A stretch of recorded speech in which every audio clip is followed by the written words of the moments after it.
How to Stay Out of Debt, Part 2. This is Jeff at Below Average. Please like, subscribe, comment down below.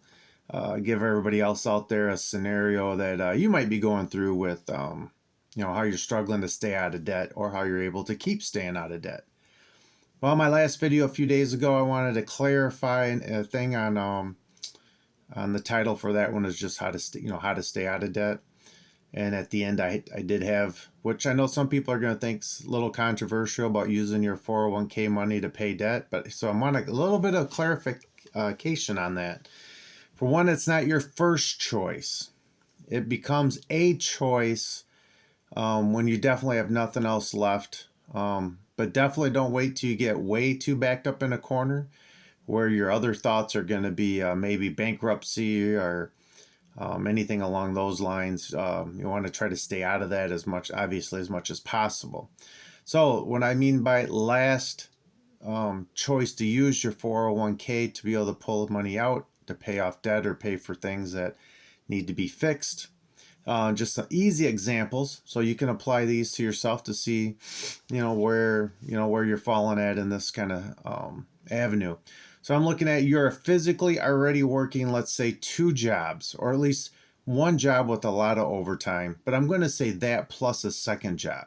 In today's economy, if you have a home and some other things and family, you're probably looking or doing that or thinking you should have already be doing it. So if you're already in that scenario and that's how you are living, this is not how I'm saying you are sticking lots of money away. This is how you're just paying bills. And if you don't work a bunch of overtime and maybe that second job, that you won't be able to have like Christmas. You won't have a couple extra bucks here and there. So this doesn't come to the scenario of that you're working all these hours because you're stockpiling hundreds of dollars away a week to wait and see what happens. Remember, this channel, which I always go on, is that 70% of America is what I would call below average. You don't make enough money to make a living. So you're having to work multiple jobs just to stay afloat, if you're lucky enough to be able to stay afloat. So that's the scenario I am talking about. So like I said, 1, you're working overtime at your job. You're working a second job. Your spouse maybe stays home with kids, or they're only working a part-time job and you're still just not paying bills, and you get to the point something big happens. You have a $500 or $1,000 thing or something you got to fix on your vehicle. If you have no credit card debt at this point, then I would say yes, that's what you do. But if you have thousands of dollars already in debt and you're struggling to even pay that, you will have to think about if that's an option about pulling money out of an old 401, which is a lot easier because you can just be done with it. If you do it out of one you are working at now, your job now, and you pull out 401k money, you will be paying back a loan. The one thing it does still happens is that if it's a big debt, or like I said, $500 or $1,000, it's something you have to do. At least you can do it and be done with it and then go from there. Don't wait till the hole that you've dug is so deep that even doing that is not going to matter, and you have this bankruptcy thing in your head, or what are you going to do? And then you get all this other anxiety that kicks in. So you'll have to judge that one for yourself, but you'll have to determine at what point is it too bad. So that's where I'm getting at dealing with the 401k money. That's what's happened in most of my life. A lot of jobs I've had of all either shut down, left the country. And every time, what little I had in a 401k at the time, going back 20 something years ago, my wife and I were already struggling. I was already working 2 jobs plus overtime. I've been doing it my whole life until the last couple years. So that's what I'm talking about. That's the example. That's where I was already backed into a corner. We already had some other debt. I lost a job. The next one I picked up was paying less than the previous one.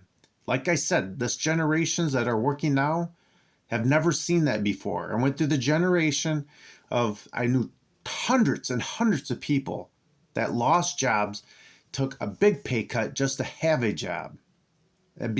Nowadays, you might be able to lose your $18, $19, $20 an hour job and go get one almost exactly like that. You go back 20 years ago and you had a job paying 15 or 16, you were going to go back down to 10 or 11. Below average, remember? Below average. That is even a skilled factory person who they think they have skills, and they do. But back in the day, nobody cared. Everybody had that. Thousands of people were looking for a same job. So nowadays, that's not the case. So that's the example. Let me get back to that. That's the example. Multiple jobs, overtime, got a little debt already. You can't even keep up. And then you have something happen that you need to pay.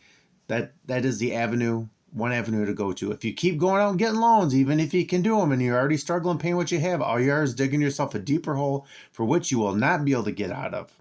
You can't work enough hours to get out of some of that stuff if you are a below average. Now, if you're somebody making like 100 grand, 80, 90, 100 grand already a year, then if you're in debt, boy, oh boy, you better be checking what's up here, because you are making a crap load of money and you should not be in that kind of debt. All right? Look at what you're doing, driving everything else. Okay, so now I wanted to throw something else in here, since this was part 2 of how to stay out of debt, and just clarifying from the previous video. So you're an individual who thinks, you know what? I can afford that new car payment. I can afford that fancy, whatever, skidoo or snowmobile or trailer or whatever that's going to cost you hundreds and hundreds of dollars a month. And you think you need that thing that's that new. This is what you do. This is how you determine if you really can afford it. Let's just say it's a car, because that's probably one of the biggest ones that people get trapped on. They don't have a payment or almost nothing. They go and they think they have to get something else, and they do, and they walk away with a $500 payment nowadays, maybe $400, $500. I'm going to say $500. So if you think, I can pay that, that's no problem. I can work more hours. I make a lot of money. I can do this. I can do that. This is what you do. You go to your bank, open up a secondary account, and this is how you're going to know if it really hurts to make that $500 payment. Before you ever buy that vehicle or whatever that item is, you take $500 a month out of what you work now and put into that secondary account, and you wait, and the next month you do it again. And the next month you do it again, and you do it again, and you do it again. And I'd say you would go at least, try to go 6 months and see if it puts any pressure on yourself or your family. See what you think about if you have to work the extra hours and pay for it, how you really feel about working extra for that vehicle. You haven't bought it yet, remember, you haven't bought it. You're acting like you have the payment and you're sticking it away in an account. If you can go 6 months, I would say you can go a year of doing that, and everything's rosy. The spouse hasn't complained about not having enough money. Anything breaks down, anything the kids need, anything an animal needs, you can go out and buy it and pay cash and have no problem and do this and do that. Well, maybe I wouldn't do it yet, but maybe you're making that kind of crazy money, and then you can go buy your item 12 months later. And the nice thing about it is you could go in there and have an extra $6,000 to put down. But if you start running into some issues, some scenarios, some things like, oh my gosh, I couldn't get the amount of hours I thought. I can't end up working that many more. The secondary job I had to go get, it don't work out. It conflicts with too many things. I can't do it. Then you could end up looking back, at least after a few months of going through that, and say, wow, I'm glad I didn't go out and buy that crazy vehicle to spend that money, because what I thought was wrong, and I need to make an adjustment.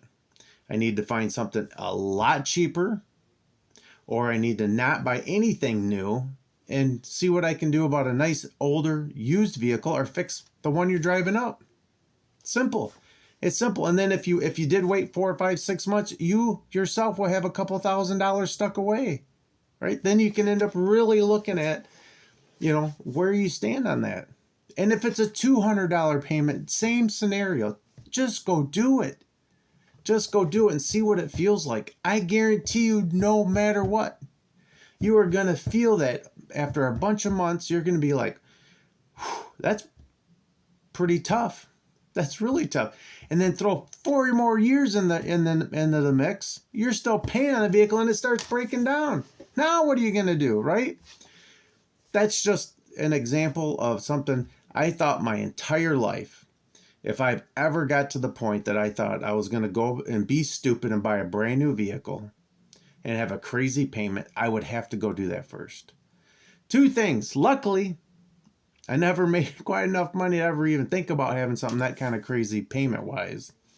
And number 2, once again, years ago, a couple used vehicles, maybe offsetting shifts a little bit, scenarios like that where if something broke down, I wasn't desperately needing a vehicle. That's kind of where you get in that crisis mode about, I got to get to my job. I got to have a dependable vehicle. I understand. I fully understand. I've seen people do it all the time.